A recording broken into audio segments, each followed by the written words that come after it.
Okay, how are you doing today? I know you got to be doing just fine because this is a great day. Never mind the clouds and the smoke that came in here from Canada, got us overcast. Never mind that. We still have a great day. Yes. And I want to welcome you to the next episode of Something to Think About.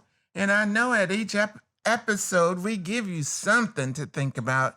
Question is, are you thinking any more now than you were before? So beside me is Pastor John McCain. Nice to and we are just partners in crime, and that the crime that we're committing is just spreading our agape all over the world. Yes. And for those of you who may not know what that means in this context, it is unconditional love. Okay? So I'm not one to spread a whole bunch of fake love around, and I don't want you to spread it to me. No, indeed. But if you like the show, then you should come on in, be a part of what's happening now, because we open the doors to anybody who wants to come in and share good news. We're going to talk about the bad news, but we're going to end up with some good news. And today we're going to start something called What Would You Do? Okay? And that's to just get your brain to thinking about situations that I know have happened, and you know some too. And what would you do in that situation? So we are going to start with one in particular. Say you're at the ATM and you're standing on the sidewalk. Mm-hmm.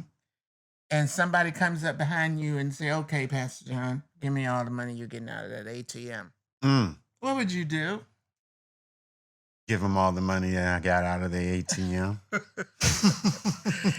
Suppose they say, well, that's not enough. You got to go back in there and give me some more money. Then you would give them your card? No. And your PIN number? No. But they have a gun. Oh. That's a hard, tough one. Yeah. Well, I'm going to let you think about that while I tell you about a situation where that happened to a friend of mine. Okay. And I'm using the term friend lightly because she wasn't actually a friend. But rather than speak her name, I'll call her friend. There you go. She was at an ATM at 8 o'clock at night, alone, which is a no-no all by itself. No. And a guy came up and said that to her. And she said, I was just too through with him wanting to take my last $30. She said, I turn around and say, look, all I have is $30 in here, and I'm going to give you 15 of that, but I got to go to work in the morning. Oh, wow. And unbelievably, he went for the deal. All right.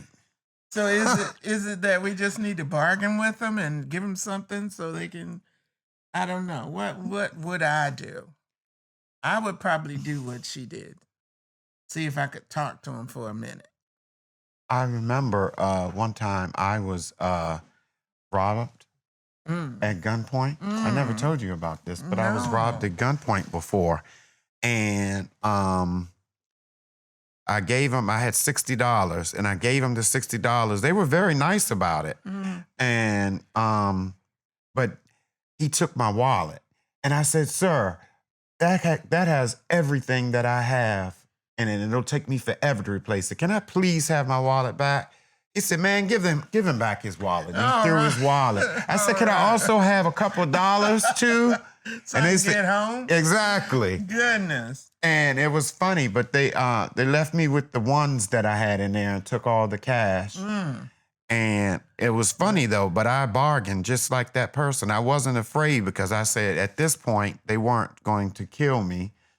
They just wanted some money with that gun. And I questioned whether or not it was a real gun, but I wasn't going to take that chance. Absolutely. You don't want to be in a position to try to think about that. Exactly. But, I tell them that in a situation where you already know that the outcome could be against you, you might as well just go for it and say, is it something else we could do? I mean, can I just give you, like she said, half of this and let me go? Because I got to go to work. I know. Let me go to work, and then I'll meet you at this ATM in a couple of months or something.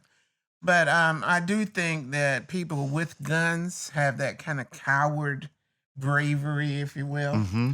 And as long as they have the gun, they can threaten you and talk to you about Mm-hmm. all this stuff. But once you get the dog from behind the fence, then you don't have much You don't have much. resistance. No. So it's just like that. It's terrible that they have us intimidated that way, so that if they show a gun, and some people aren't even bothered by that. They feel like they can just go and do anything they want. They sure do. The minute they say, "I have a gun," I have a gun. What are you going to do? I know, right? So, what would you do if you were going what you think is the speed limit, Mm-hmm. and the policeman pull you over, Mm-hmm. want your ID and your registration and all of that, but he also wants your phone number? What would you do? That would depend on why he wanted the phone number. Because he wants a date. Oh.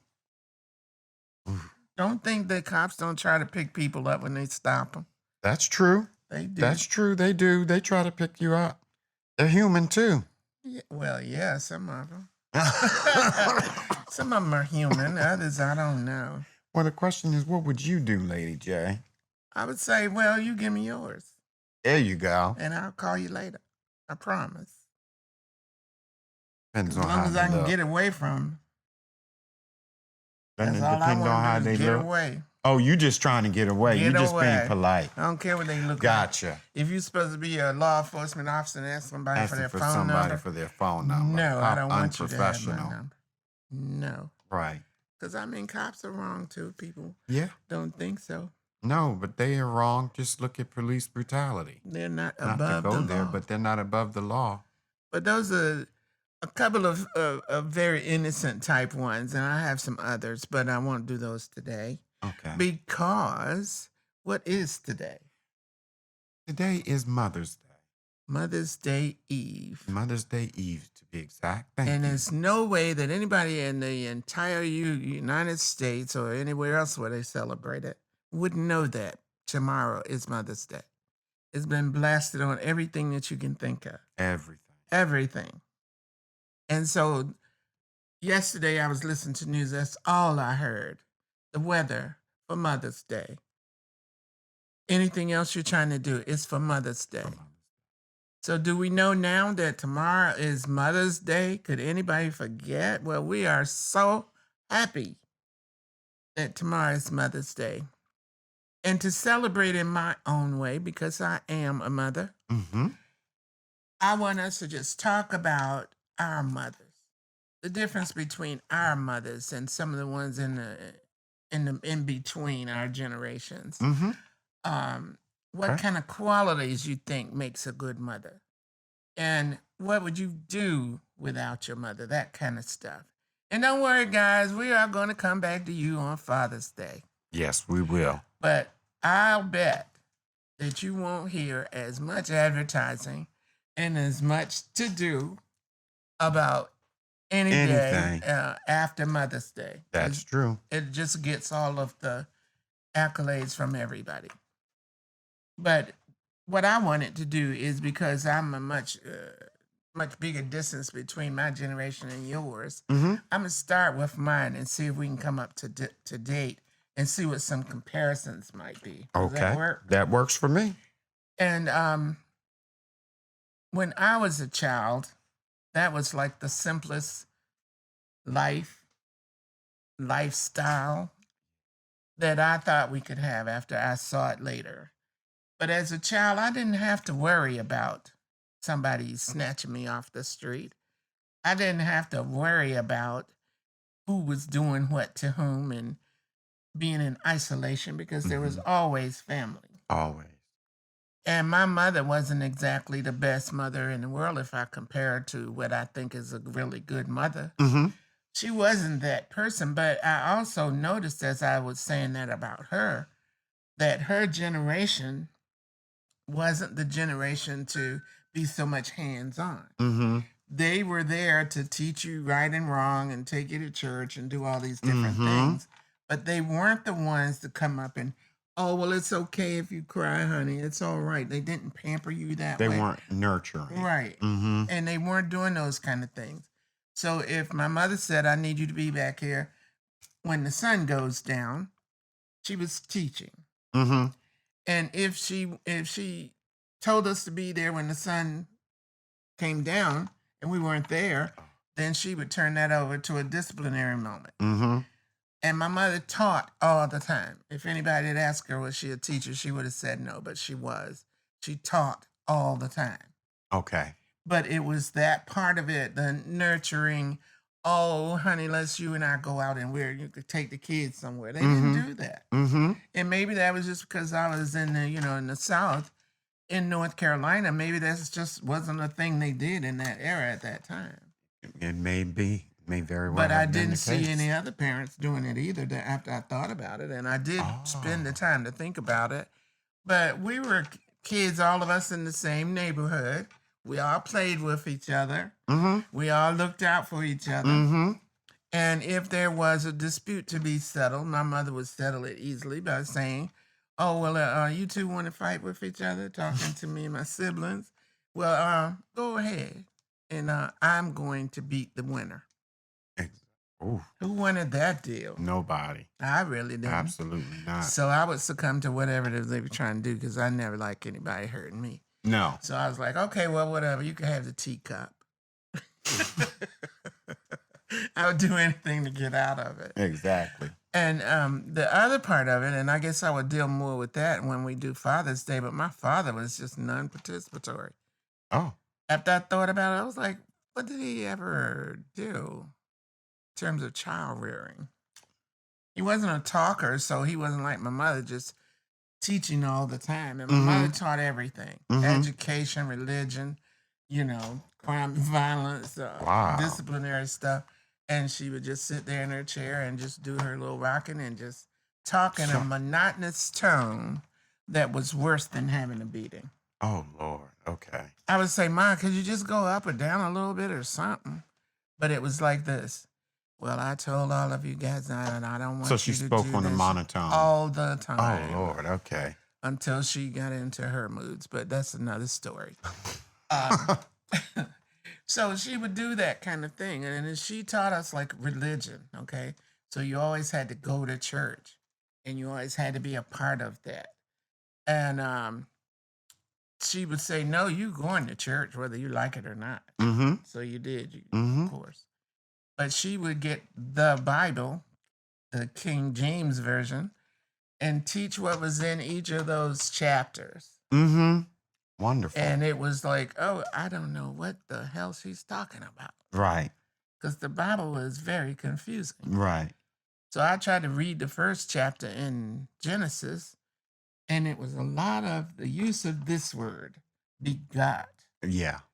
And it was saying this person was begotten that one, and another one begotten that one. And when she was finished reading, I'd say, Mom, what does begot mean? She said, that's not for you to worry about right now.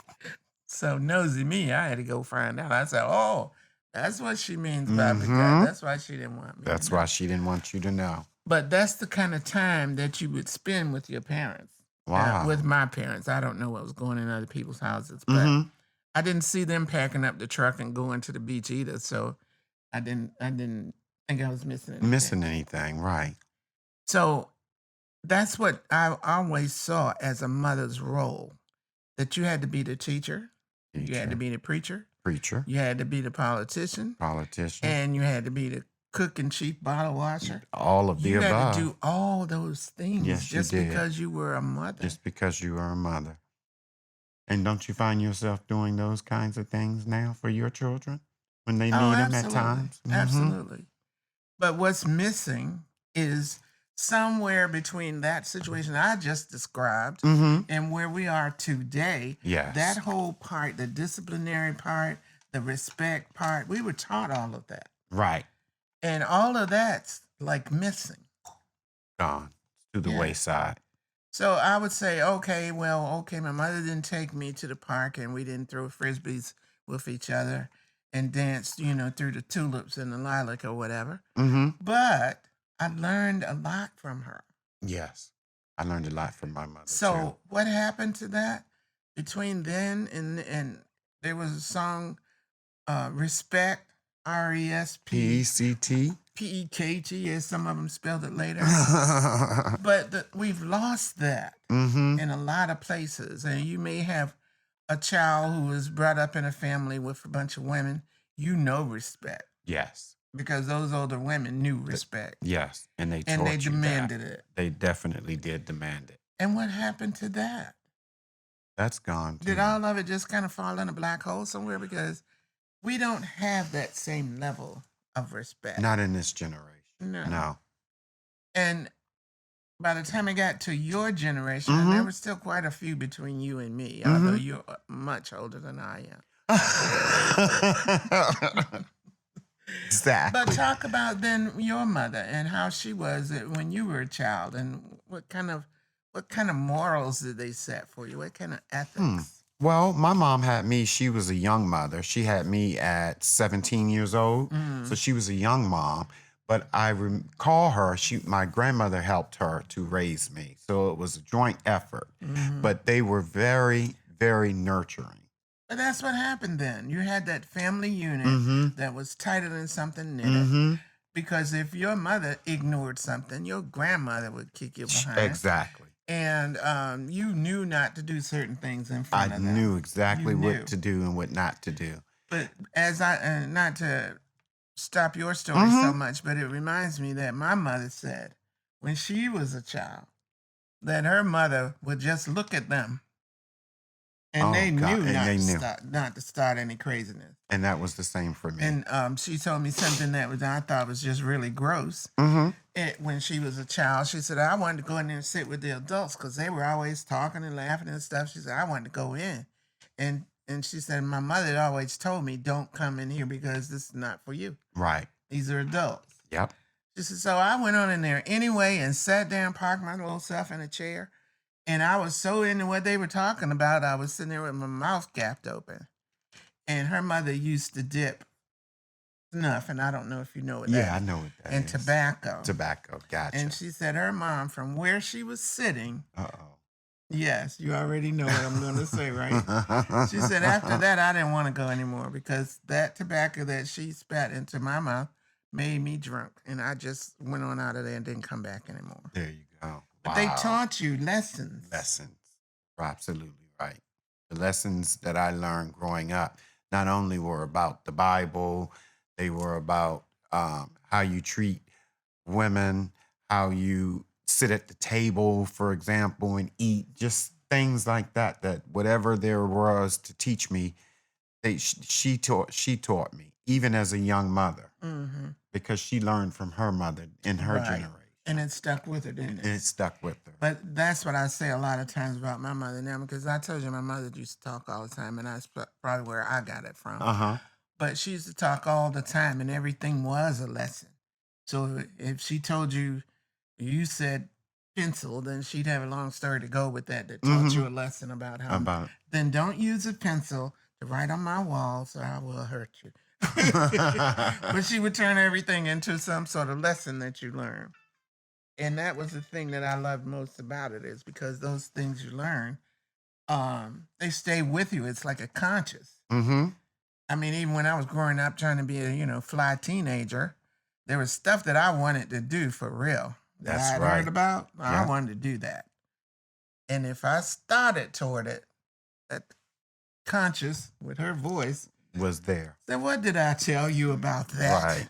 So you just got yourself together and went on back home. She was You like, didn't do it. You don't do that. No. And those are the things that I'm trying to tell our politicians and all of the people I see on TV who just don't know what happened and what can we do about these kids. Well, here's the thing. When you have a child, mothers, it stays with you unless you do something stupid till you die. No such thing as at 18, they separate from you and you're never going to see them again. Right. No. They're going to be your children until one of you dies. That's right. And you have to treat it that way. And I don't look at it like, oh, well, dad gone, they're 30. Now, why are they asking me that? Everybody needs guidance, Everybody. and everybody still needs that nurturing. They still need all the things that a mother does. But we're more terrible about taking care of our young than the animal kingdom that we say is supposed to be of lower intelligence, but they aren't. Right. They really aren't. No. Because even in the animal kingdom, you see the babies right by their mom's side, Mm-hmm. going wherever. Going and wherever they mothers will go. hurt you really badly if you try If to you hurt one of try. their kids. That's true. We need that. We Absolutely. need that. And me, I've never thought that I could fight or do any good in a fight at all. But somehow I forgot about my own safety and the fact that I don't like for anybody to hit me and hurt me. I forgot about it when somebody tried to hurt my child. But you know what? One of the problems could be that mothers of today, of this generation and the one before, are just selfish. Could be. I mean, they're just very selfish, and that trait is now trickling down until it's just been phased. The nurturing aspect has just been phased out because it's all about me, me, me, me, me. Where's my man? And if you don't have goodness, one, you know what I wish mean. you hadn't said that man thing. 'cause Right. That's a disease where women are concerned. Right. I mean, men and women should realize one thing. That the thing is, you were put on this earth together for you to be a part of each other as companions and partners. Mm-hmm. They lost that too. Mm-hmm. Now one person got to do this and that and the other. And when it started out, I mean, how many years ago was that? And nobody knows for sure. Nobody. So don't tell me 11 billion years ago, because Right. I know that's not true. But in the medieval time, and that's a period we can identify better than anything, Mm-hmm. when men were made, they were apparently injected with some kind of fluid that says, you have control over everything and everybody. Because Yes. now women meant nothing except a goat and a couple of chickens if they want to get rid of it. Right. Absolutely. And we have to make them understand that, we weren't frying chicken the same way then.